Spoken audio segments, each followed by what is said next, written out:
Okay, back for another round. We're going to move on to the next tab, I believe.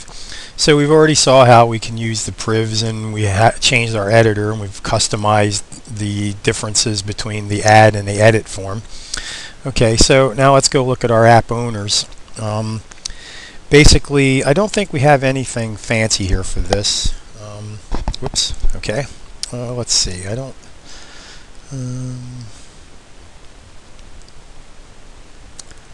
Okay, app owner.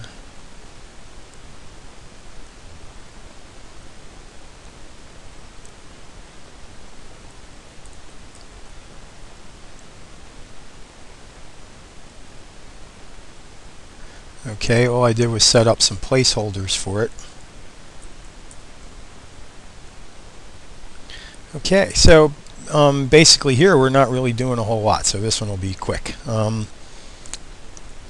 Let's see what we do. Okay, so an app owner is basically someone, if you request the application, this person is going to have to do an approval for it overall.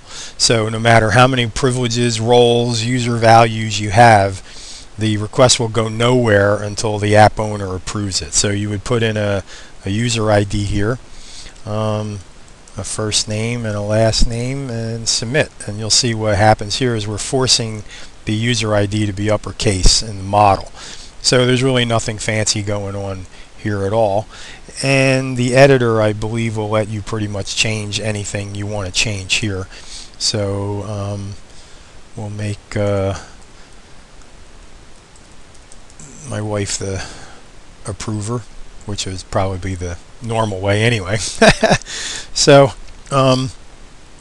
yeah, so that one was pretty easy to do. Basically all this is just this is just your average everyday form inside here with a grid, and we're just doing edits on it in a normal fashion, nothing fancy.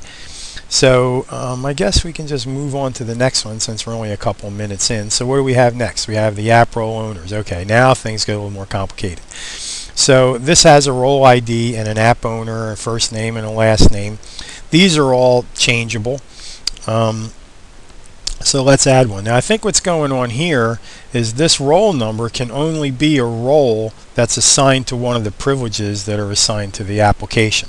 So let's go take a look. This is the app role owners. Yeah, app owners. Here's the app role owners. Okay, so before init data, let's take a look at what's getting loaded here. So if we take a look at our app priv role select, which is here, let's see what it's doing. Sure enough, it's passing in an application ID. So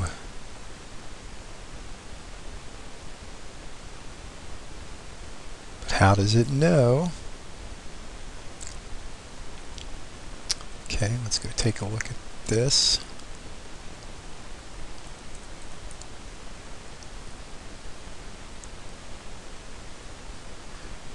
Okay, yep, okay, so it's passing in the application ID. So what it's doing is the query is basically joining all that together and saying give me only the roles that are assigned to the privs that are assigned to this app.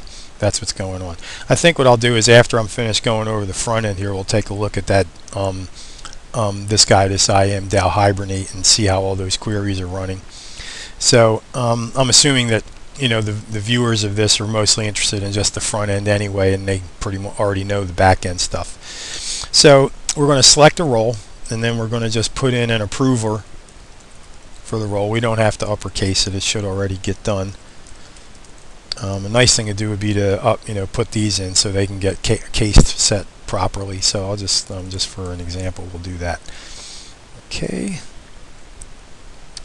Sure enough, it got uppercased and the name is there. Okay, so now let's do another one. Well, let's try and put that one in again. Now I think I have it set up so that it has to be unique in the role ID and the app owner. Yes. Okay, so if we change this to role 2, it should submit. Yes. All right. So now we have two app role owners, so if someone selects this role, this person has to approve it, and if someone selects this role, this person has to approve it. In this case, it's me. I have to approve either one of them. So if you select them both, I get 2 approvals. If you select one, I get just the one.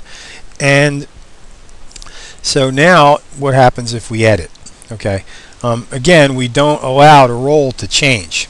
Okay, but you can change who the approver is, I believe. So let's make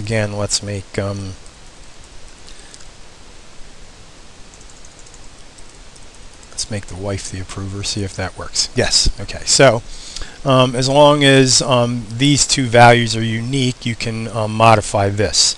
So that's how we've done, and it's basically we're basically doing the same thing here. So when we add an app role owner, we're building the JSON query. Now this time though, see, we're adding the application ID, so we're getting it from this hidden ID.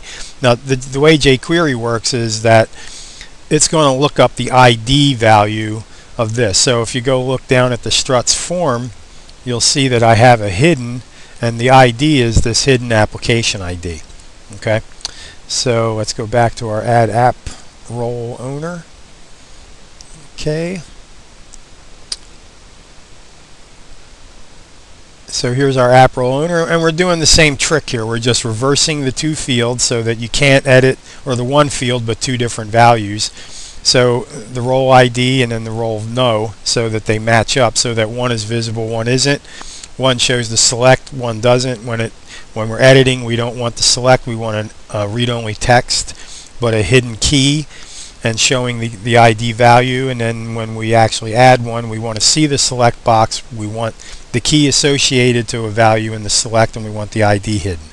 So again, we're basically doing the same thing as we were in the previous tab, just with different values. Okay. So now when we move on, we get a little bit more complicated here with the user values, which has priv, role, field names, and I think I've made this so that you can't change anything on the edit hardly. So let's add one. Okay, so now here the thing is we have a dependent select, so it does get a little more complicated here. So based on one of the privs you added to your privs, okay, bug, this shouldn't be here, this is inactive, so we got to fix that select that finds these to only get active ones. Okay, so if we pick that priv, now we should only see roles associated with that priv. So there's 1, 2, 3. What happens if we pick 2? We get 2 and 3, and if we pick 3, I don't think there's any there. Yeah, there's 1. Okay, so you'll only see the roles associated to this priv. So if we select one of these, now we can pick any user value we want. So let's pick a value and submit. Okay, so here we have our field. All right, now let's see where our constraint is. Okay. Okay, there's our constraint. So we can't have a duplicate priv role field name combination, which is cool. So let's just make this field 3 and submit. There we go. Okay, so you see how now we have these dependent select boxes. Depending on what you pick here will show up here. Now let's see how we did that.